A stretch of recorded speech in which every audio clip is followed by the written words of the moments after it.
sa mga ka-tech vloggers, mga subscribers, bago tsaka luma, mga supporters, mga dumaan, dumalaw at bumisita sa channel, lahat ng mga viewers, secret viewers at silent viewers, magandang araw. So, ito na Sir Nukes, ano? Ito na yung isa sa mga pinadala mo, yung creative speaker at titignan natin kung bakit wala siyang sound. So, subukan natin, saksak para makita ng mga viewer natin, ano? Okay, so power on natin siya. Yan, meron. Pero, kapag ni-raise natin yung volume, tapos, ayan, dutin natin, wala. Okay, so ito ngayon yung titingnan natin. Siguro, hindi naman siguro tayo abuti ng kalahating oras sa pag troubleshoot natin. Pag, yung ano lang, titingnan lang natin kung ano yung problema niya, ano yung sira. Okay, kung ano yung mga kakailanganing mga parts. So, bubuksan natin to. So, para sa mga hindi pa nakakalam, panoorin nyo kung paano natin ito buksan, ano? Para hindi kayo malilito. Kasi madalas, kapag nagbubukas tayo, dito sa likod, pareho. O kaya, dito sa harap, pareho din, taas baba. So, ito, iba. So, unahin natin to dito. So, dito, hindi na natin bubuksan to kasi yung laman nito ay transformer lang.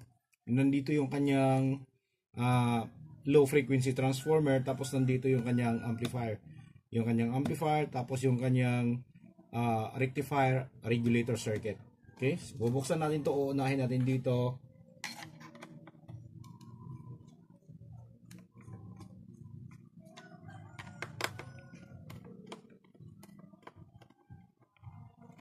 Okay, tapos tatanggalin natin itong ano niya, pinakatawag nito, parang baffle cloth. Ito lang. Yan lang. Huwag natin isama to. Kasi kapag sinama natin to, ito siya, itong plastic na to, pwedeng mabasag yan dito. So, tanggalin muna natin tong kanyang mga speaker. Yan.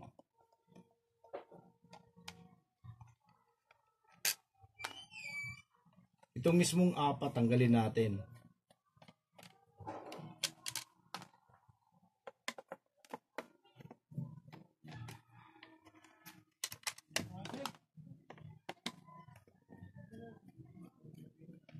Okay? So, Sir Nukes, salamat ulit sa mga pinapadala mong mga piyesa. Naalala ko yung mga iniipon kong mga parts. Ganun din, yung mga crystal, yung tinatawag na ano ba yun, ceramic resonator. Tapos yung mga IR LED, tapos yung mga horizontal output regulator, tapos yung ano ba yung iba? Yung thermistor. Okay, so maraming salamat, magagamit yun kasi may mga nagpapagawa pa rin dito ng mga CRT TV sa atin. So ito na, ayan. So ngayon ang gagawin natin, magsusukat tayo ng voltahe. Ayan, so napakaliit lang ng circuit, ano? So hindi siguro tayo aabuti ng mga mahabang oras sa pag-check dito. So power on, ayan, naka-power on na siya. Check natin kung meron ba siyang voltahe papunta sa kanyang amplifier.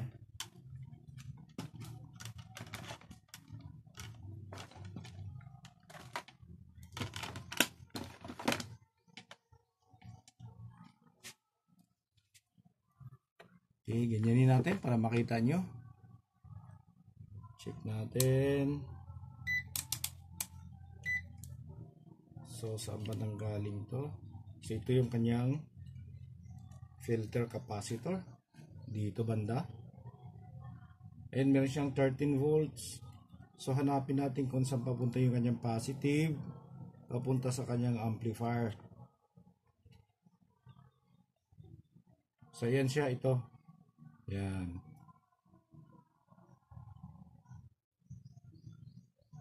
Walang supply yung amplifier natin. Yan. Ayan dito. So, buksan natin to para makita natin talaga kung saan papunta, no? So, open na natin. Tapos, tanggalin natin to para makita natin mismo sa likod kung ano yung mga nakakasat, saan papunta talaga yung ano natin, yung supply na papunta sa ating amplifier. Ayan. Okay. So ito yon. Kung nakikita nyo ng maigi, ito, ayan, papunta dito. Ayan siya, ito. Ayan o. Tapos diretso siya rito. Tapos ito na. Ayun. Ito pinaka jumper niya, yan o. Jumper. Sir Nyok, ito yung jumper niya o. Ito yung jumper papunta dito. Nagsusupply. Papunta naman dito. Jumper uli. Jumper uli para dito sa kanyang positive supply, itong pin na to. Okay, so titingnan natin kung bakit hindi siya makalampas. Babas tayo ano para makita natin. Kasi meron tayong nakitang kalawang oh. Ayan oh. Ayan. Ayan, baka ano lang siya, naputo lang siya. Ito yung pag nakakita kayo ng mga ganito, ayan yung parang contact cement. So kapag nakikita kayo nito at medyo matagal na yung item, huwag kayong masyadong kumpiyansa dahil itong matagal nang ginagamit ng kahit na yung mga kilalang brand, hindi nila kasi tinitingnan na pagdating ng mahabang panahon kumakain to ng bakal. Tapos yung bakal na to nagkakalawang dahil dito. So hindi nila to nababantayan eh. Dito yung napakatagal na nitong ganitong problema. 1990s pa. So hanggang ngayon, andyan pa rin sila. Ginagamit pa nila yung mga ganitong klaseng pandikit. Ayan o. So ito, jumper lang siya o. Ayan o. Tapos itong jumper na to, papunta dito. Bus nga natin. Ayan. So ito, papunta siya dito. Ayan, magkadugtong siya o. Tapos, ito wala. So ibig sabihin putol. Ayan o, wala. Walang connection. So gagawin natin, mula dito papunta dito, i-jump na lang natin. Subukan natin kung magkakaroon siya ng tunog.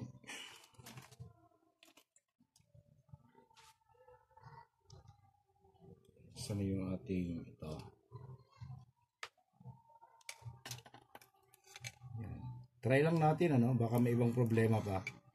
Susubukan lang natin kung magkakaroon na siya ng tunog. Kasi ito lang naman yung supply papunta sa kanyang amplifier, sa kanyang IC.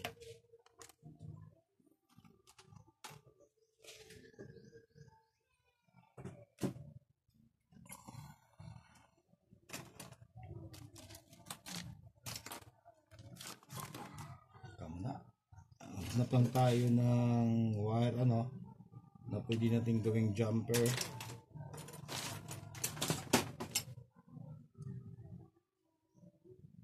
So ang hirap maghanap. Ito itong mahaba na to. Ayan, subukan natin dito.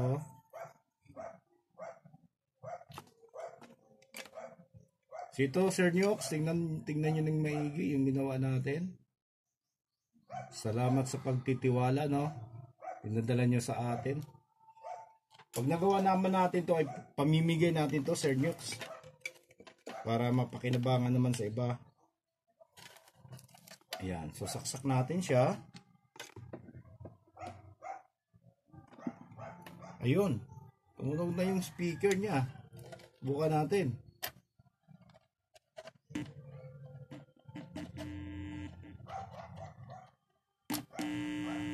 Ayan na, Sir Nyox, oh. Okay na siya.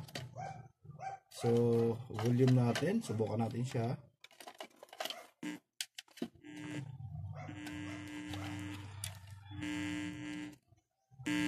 Ayan. So, gumagana na siya, Sir Nyox. Yun ang talagang kanyang problema. Dukutin natin, ano, para makita.